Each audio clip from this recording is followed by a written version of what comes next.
so on.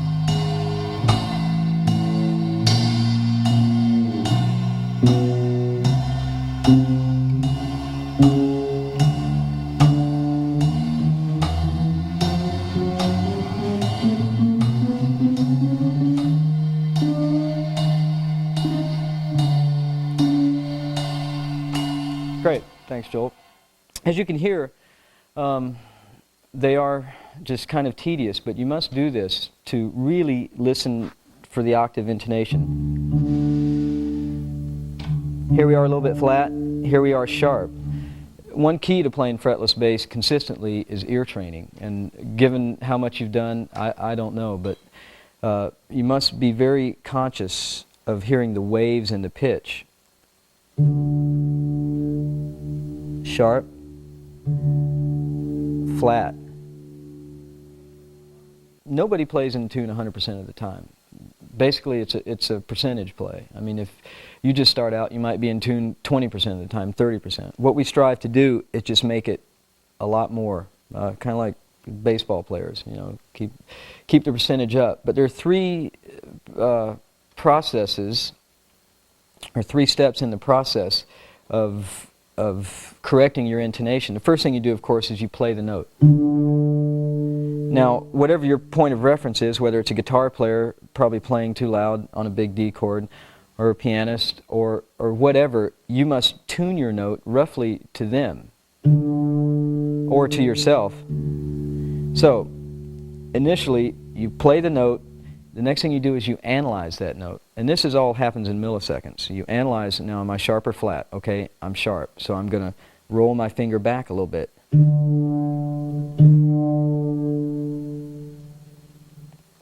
You adjust your fingers quickly.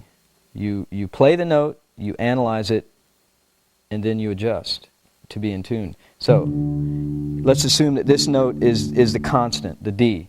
If I'm la la da da, I played it, it was sharp, I rolled my finger back and actually had to slide a little bit there to get it in tune. Okay, maybe I'm using my first finger and I hit the note. That's something you hear fretless bass players do a lot, sometimes for effect. But a lot of times it's just that hitting a note a little low, sliding or rolling your fingers into it. In the octaves we talked about,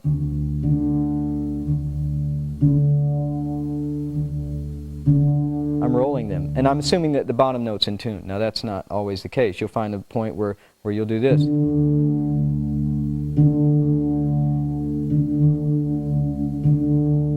So it's good to just sit around and practice that and develop your ears to where you can hear it.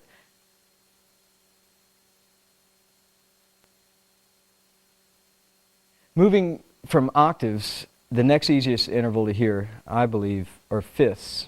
And how many knows what a fifth is? 2, 3, 4, 5. Root and fifth. Very prevalent in certain kinds of music. But we'll find that, so it's the same system of exercises. Basically playing long tones and listening. Going up the same part of the neck, and I'll play it slowly at first and then gradually speed up. So 1, 2, 3, 4.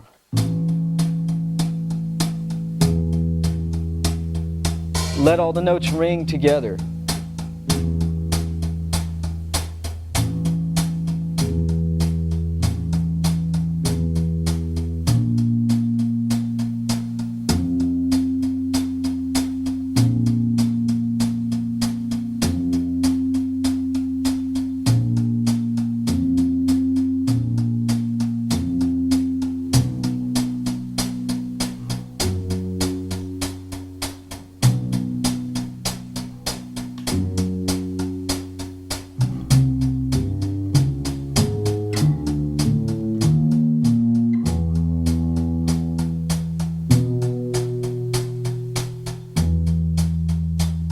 Listening very closely.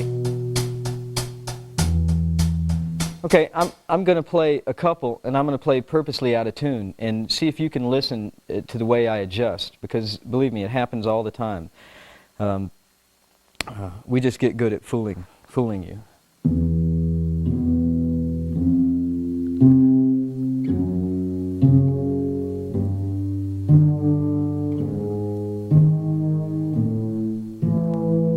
Hear how I'm sharp? I mean, actually, it could be a nice effect. But if you're trying to play in tune with a nice little folk singer, she probably won't appreciate it very much. So these exercises are designed to develop that. I noticed some of you are looking at me like, how can he stretch his hands that far? I've got small hands. Well, they're wide, but I have short fingers. And I found that the 1, 3, 2, 4, particularly for octaves and fifths like that, work for me. But some of you with smaller hands, and you've probably seen many great musicians play 1 and 4 for octaves. And I have no problem at all with that. And sometimes I do it either for strength reasons or just for comfort. But I found that once again, back to our methodical, logical fingering system,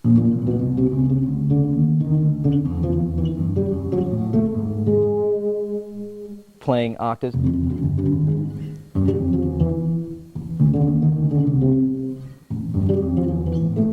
stuff like that, you would have to shift twice as many times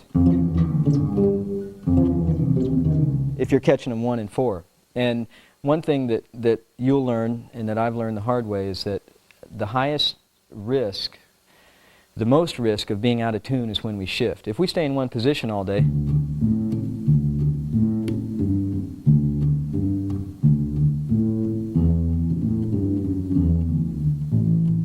actually, you can make a lot of money playing that kind of bass and staying in one position. And there's no problem with it. But staying in one position, you can play in tune when you start to shift.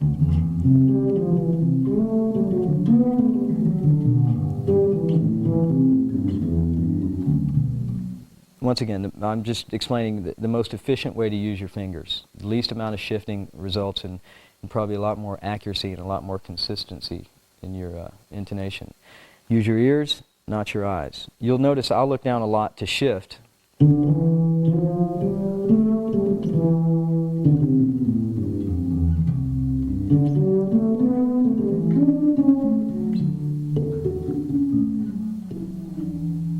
But I'm still, if you're on stage playing to an audience, and something we all want to do, I'm sure you do, we don't want to be staring at our left hand. I mean, not only does it take away from the show, you can't look at the other musicians for cues. There's none of that magical eye contact stuff that everybody talks about, and you know, you can't see all the nice-looking creatures in the 1st through 15th row, you know, if you're looking at your left hand. Another thing you'll notice when you're playing the fifths or the octaves, you notice I'm fingering 1, 3, 2, 4, 1, 3, 2, 4.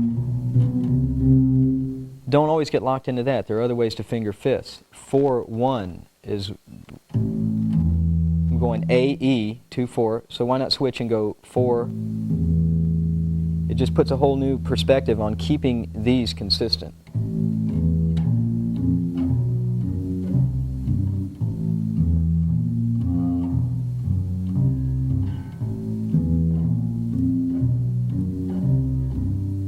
Same thing with octaves.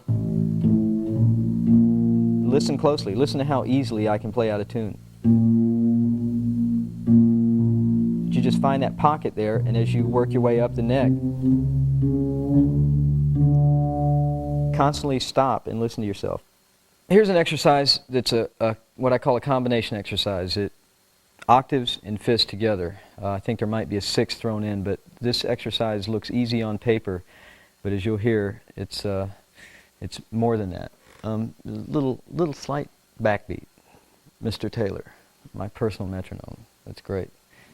Keeps me in line and in time. 1, 2, 3, 4.